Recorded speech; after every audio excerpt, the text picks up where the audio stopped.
Next chapter photosynthesis in higher plants exemplar series में है बच्चों। इसके क्वेश्चंस करते हैं, कंसेप्चुअल क्वेश्चंस हैं, तो आप पहले सुनिए और हर एक क्वेश्चंस को प्रॉपर देखिए, क्योंकि नीट में इससे आने के सवाल आने की संभावना भी बहुत ज़्यादा है, क्योंकि एनसीईआरटी बेस्ड है ये। तो पहला क्वेश्चन स्टार्ट करते हैं। Which metal ion is a constituent of chlorophyll. Direct आपको याद रखना है कि क्लोरोफिल का जो कंस्टिट्यूएंट आयन मेटल आयन होता है वो होता है मैग्नीशियम। मैंगनीज नहीं बच्चों, मैग्नीशियम Mg, जो कि राइबोसोम के स्ट्रक्चर के लिए भी रिस्पॉन्सिबल होता है।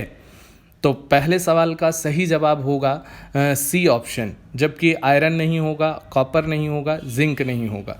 Second question, which pigment acts directly to convert light energy to chemical energy. कौन सा पिगमेंट लाइट एनर्जी को केमिकल एनर्जी में कन्वर्ट करता है। A option chlorophyll A, B chlorophyll B, C xanthophyll, D carotenoid. बताइए बच्चों फटाफट तेजी से, बहुत आसान है। ए ऑप्शन सही आंसर है। Chlorophyll E behave as a reaction centre, तो यहीं पर लाइट गिरती है, मतलब फोटोन गिरते हैं और इलेक्ट्रॉन का एक्साइटमेंट होता है, तो आगे जब इलेक्ट्रॉन ट्रांसपोर्ट चलती है तो उसी से केमिकल एनर्जी या एटीपी बनती है। तो सेकंड क्वेश्चन का सही आंसर है A, chlorophyll A. Third question, which range of wavelength in nanometer में आपको बतानी है, एंगस्ट्रॉम में नहीं, is called photosynthetically active radiation, PAR, par.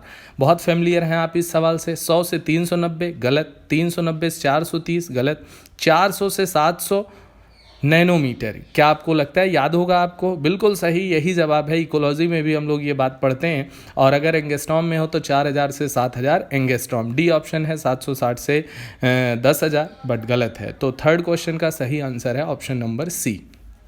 Fourth question हम लोग देखते हैं, which light range is most effective in photosynthesis. कौन सी लाइट रेंज सबसे ज़्यादा इफेक्टिव होती है, मतलब कौन सी लाइट में सबसे ज़्यादा एक्शन बोले तो फोटोसिंथेसिस प्लांट करता है। तो याद करिए, absorption spectrum blue to red होता था और action spectrum red to blue होता था। तो प्लांट एब्जॉर्ब तो मैक्सिमम करता है ब्लू लाइट को, बट फोटोसिंथेसिस या एक्शन मैक्सिमम करता है रेड लाइट में। तो ब्लू में, ग्रीन में, रेड में, वायलेट में। तो रेड इसका सही आंसर होगा, जिसमें मैक्सिमम फोटोसिंथेसिस होगी। ब्लू में मैक्सिमम एब्जॉर्प्शन होगा। तो चौथे सवाल का सही आंसर है C option, red. Fifth question देखते हैं बच्चों, chemosynthetic bacteria obtain energy from. आप जानते हैं एक फोटोसिंथेटिक होते हैं जो अपनी एनर्जी को ऑब्टेन करते हैं सनलाइट से या लाइट एनर्जी से। कीमोसिंथेटिक जो हैं वो केमिकल्स से ऑब्टेन करते हैं, लेकिन वो केमिकल कैसे? Inorganic chemicals. ये हम लोग किंगडम मोनेरा में भी पढ़े हैं अभी हाल फिलहाल में। तो कीमोसिंथेटिक बैक्टीरिया अपनी एनर्जी को इनऑर्गेनिक केमिकल से ऑब्टेन करते हैं, जैसे अमोनिया, नाइट्राइट, नाइट्रेट, जबकि मिनरल साइक्लिंग में भी बहुत यूजफुल हैं, ये ग्रेट रोल प्ले करते हैं। तो आप बताइए कीमोसिंथेटिक बैक्टीरिया एनर्जी कहाँ से ऑब्टेन करते हैं? सन से नहीं, इंफ्रारेड रेज से नहीं, ऑर्गेनिक सबस्टांस से नहीं, इनऑर्गेनिक केमिकल से। तो डी ऑप्शन बिल्कुल सही आंसर है इसका, और वो भी ऑक्सीडेशन करके। ओके बच्चों, सिक्स्थ क्वेश्चन है बच्चों, energy required for ATP synthesis in PS second comes from. A option proton gradient, electron gradient, reduction of glucose, oxidation of glucose. बताइए बच्चों फटाफट। आप जानते हैं एनर्जी या एटीपी बनने का केवल एक तरीका आपको फोटोसिंथेसिस में नज़र आया है, वो है प्रोटॉन ग्रेडियंट, कीमी ऑस्मोटिक थ्योरी के थ्रू। तो प्रोटॉन ग्रेडियंट या डेल्टा H+ के ही इसका आंसर है, उसी से एनर्जी बनती है एटीपी की। तो सिक्स क्वेश्चन का सही आंसर है ए ऑप्शन। सेवंथ क्वेश्चन देखते हैं, during light reaction in photosynthesis the following are formed. Light reaction जो फोटोसिंथेसिस में होती है उसके दौरान क्या बनता है? ATP and sugar, hydrogen, oxygen and sugar, ATP hydrogen donor and O2, ATP hydrogen and O2 donor. चलिए, लाइट रिएक्शन क्या होती है? Cyclic photophosphorylation plus non cyclic photophosphorylation. Cyclic photophosphorylation में केवल एटीपी बनता है और कुछ नहीं बनता है, सिर्फ एटीपी बनता है बच्चों साइक्लिक फोटोफॉस्फोराइलेशन में। जबकि नॉन साइक्लिक फोटोफॉस्फोराइलेशन में एटीपी भी बनता है, ऑक्सीजन भी बनती है, इवॉल्व होती है, और NADPH2 भी बनता है जो हाइड्रोजन डोनर है। तो पहला ऑप्शन है एटीपी एंड शुगर, शुगर तो कभी नहीं बनेगी, ये तो डार्क रिएक्शन बनती है। बी ऑप्शन है hydrogen O2 and sugar, sugar की वजह से गलत हो गया और हाइड्रोजन की वजह से गलत हो गया। डी ऑप्शन है ATP hydrogen and O2 donor, तो O2 डोनर नहीं बनता है, हाइड्रोजन भी नहीं बनती है। सी ऑप्शन इसका सही आंसर है एटीपी हाइड्रोजन डोनर NADPH2 जिसे बोलते हैं and O2। Next question 8th, dark reaction in photosynthesis is called so because, मतलब फोटोसिंथेसिस में डार्क रिएक्शन को डार्क रिएक्शन क्यों कहते हैं? क्योंकि पहला option it can occur in dark also, कभी भी डार्क रिएक्शन डार्क में कभी नहीं होती है। यह डार्क रिएक्शन एक मिसनॉमर है, जो लाइट रिएक्शन के अपोजिट में डार्क रिएक्शन दिया गया है। डार्क रिएक्शन डिपेंड होती है लाइट रिएक्शन के प्रोडक्ट पे, इसलिए, और लाइट रिएक्शन हमेशा दिन में चलती है, इसलिए उसके प्रोडक्ट भी दिन में बनेंगे, तो इसलिए डार्क रिएक्शन भी हमेशा दिन में ही चलती है। तो पहला ऑप्शन गलत हो गया, it can occur in dark also, गलत है, कभी नहीं पॉसिबल है। B option it does not depend on light energy, हाँ ये बात सही है, डार्क रिएक्शन में लाइट का कोई काम नहीं है डायरेक्टली, लेकिन ये लाइट रिएक्शन के प्रोडक्ट पे डिपेंड करती है, मतलब वहाँ से एटीपी जब मिलेगा, वहाँ से NADPH2 मिलेगा, वही केल्विन साइकिल या डार्क रिएक्शन में यूज होता है। तो इसका सही ऑप्शन, सही आंसर है बी पार्ट। सी ऑप्शन है it can not occur during daylight, नहीं, it only occur during daylight, it का मतलब दिन में तो ये होगी ही होगी, केवल रात में तो कभी पॉसिबल ही नहीं है। और डी ऑप्शन है it occurs more rapidly at night, रात में तो कभी हो ही नहीं सकती है, तो ये भी गलत हो गया। तो 8th क्वेश्चन का सही आंसर है बी पार्ट। 9th क्वेश्चन पढ़ते हैं, PEP phosphoenol pyruvate is primary CO2 acceptor in, obvious ही बात है, डायरेक्ट सवाल है, C4 प्लांट के अंदर। तो पहला ऑप्शन ए पार्ट इसका सही आंसर है। C3 प्लांट में कौन होता है प्राइमरी CO2 एक्सेप्टर? RUBP, आपको पता है। C2 प्लांट्स कुछ नहीं होते। D both C3 and C4 गलत है, तो 9th क्वेश्चन का ए पार्ट सही है। 10th question, splitting of water is associated with, सब लोग जानते हैं, फोटो सिस्टम फर्स्ट से, नहीं, कभी भी वो फोटोलाइसिस में पार्ट नहीं लेता है। ल्यूमेन ऑफ थाइलाक्वाइड, नहीं, ल्यूमेन ऑफ थाइलाक्वाइड में भी नहीं होता।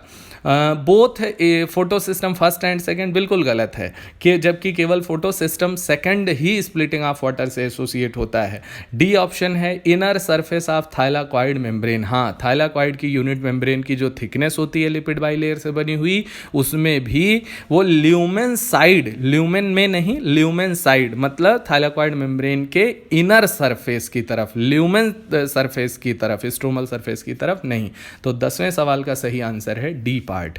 11 नंबर सवाल, the correct sequence of flow of electrons in the light reaction is, light reaction में फ्लो ऑफ इलेक्ट्रॉन्स जो होता है वो क्या होता है, ये बताना है, सीक्वेंस दिया है, तो मैं एक बार में आपको बता देता हूँ डायरेक्टली कि सबसे पहले PS सेकेंड, सबसे पहले PS सेकेंड, बेसिकली इन्होंने जो सीक्वेंस दिया है बच्चों वो नॉन साइक्लिक या जेड स्कीम का दिया है, तो वही हमें बताना भी है।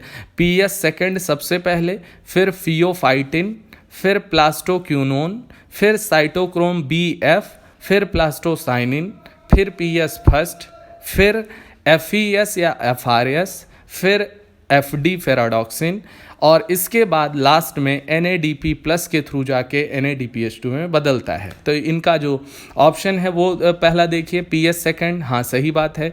प्लास्टोक्यूनोन सही है, इन्होंने फियोफाइटिन नहीं दिया, जो नहीं दिया तो नहीं दिया, हमने आपको कंप्लीट सीक्वेंस बता दिया, आप नोट कर सकते हैं, बट इन्होंने पहला ऑप्शन दिया PS सेकेंड, सही है। प्लास्टोक्यूनोन, साइटोक्रोम, PS फर्स्ट, फेराडॉक्सिन, बिल्कुल सही है, पहला पार्ट ही बिल्कुल सही है।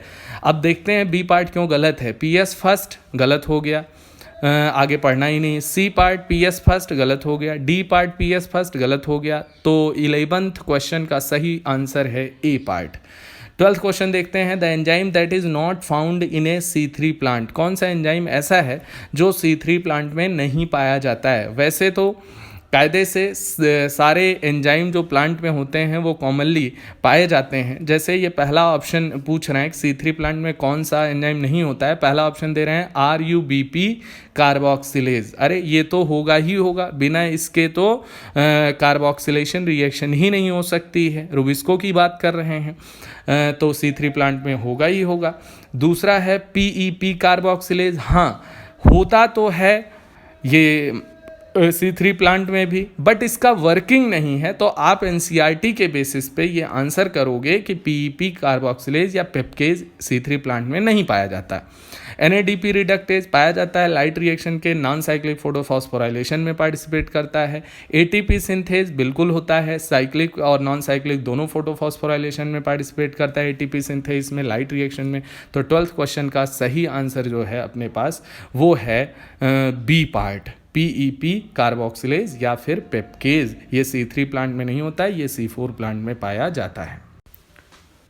13 नंबर सवाल, the reaction that is responsible for the primary fixation of CO2 is catalysed by.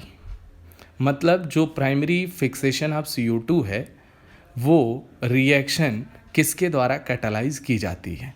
तो C3 प्लांट में जो प्राइमरी फिक्सेशन है वो RUBP के द्वारा CO2 के एक्सेप्ट करके किया जाता है, और जिसे 2 मॉलिक्यूल ऑफ 3PGA में तोड़ा जाता है RUBP कार्बोक्सिलेज के द्वारा। तो पहला जो C3 में CO2 फिक्सेशन होगा वो RUBP कार्बोक्सिलेज के द्वारा।